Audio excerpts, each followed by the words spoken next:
വിത്ത് അനുരാധയിലേക്ക് സ്വാഗതം. ഇന്ന് നമ്മൾ നോക്കുന്നത് what is a universe saying to you എന്നാണ്. We have got 9 of cups.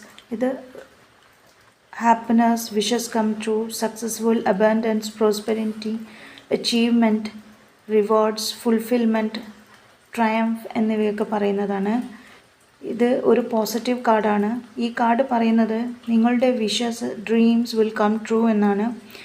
ഇതിനു മുന്നേ കുറേ വിഷമങ്ങൾ അനുഭവിച്ചവരാണെങ്കിൽ ഇനി ഒരു സമാധാനത്തിൻ്റെയും സന്തോഷത്തിൻ്റെയും സമയമായിരിക്കുമെന്നാണ് ഈ കാർഡ് സൂചിപ്പിക്കുന്നത്.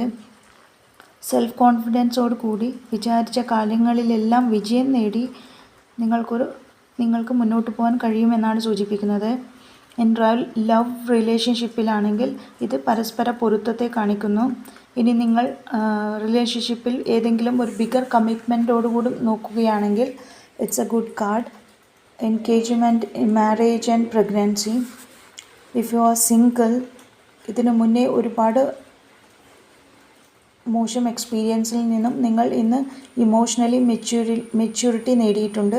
അതുകൊണ്ട് തന്നെ ഫ്യൂച്ചർ റിലേഷൻഷിപ്പിൽ ആ മെച്യൂരിറ്റിയോടുകൂടി സെൽഫ് കോൺഫിഡൻസോടുകൂടി മുന്നോട്ട് പോകാൻ നിങ്ങൾക്ക് സാധിക്കും. So it's a good card again. Money wise it's a good card. ധനപരമായി നല്ല കാർഡാണ്. സക്സസ്ഫുള്ളും അച്ചീവ്മെൻറ്റ് ആൻഡ് അബൻഡൻസ് ഉണ്ടാവും. നിങ്ങൾ ഇതിനു മുന്നേ ഏതെങ്കിലും പ്രൊജക്റ്റിലോ ബിസിനസ്സിലോ വർക്ക് ചെയ്യുകയാണെങ്കിൽ അത് നന്നായി പോവുക മാത്രമല്ല നല്ല രീതിയിൽ സക്സസ് ആവുക തന്നെ ചെയ്യും.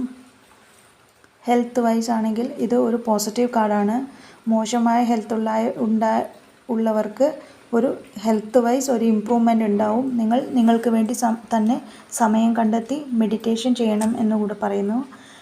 നിങ്ങൾക്ക് ഈ റീഡിംഗ് ഇഷ്ടമാണെങ്കിൽ ക്ലെയിം ചെയ്യുക.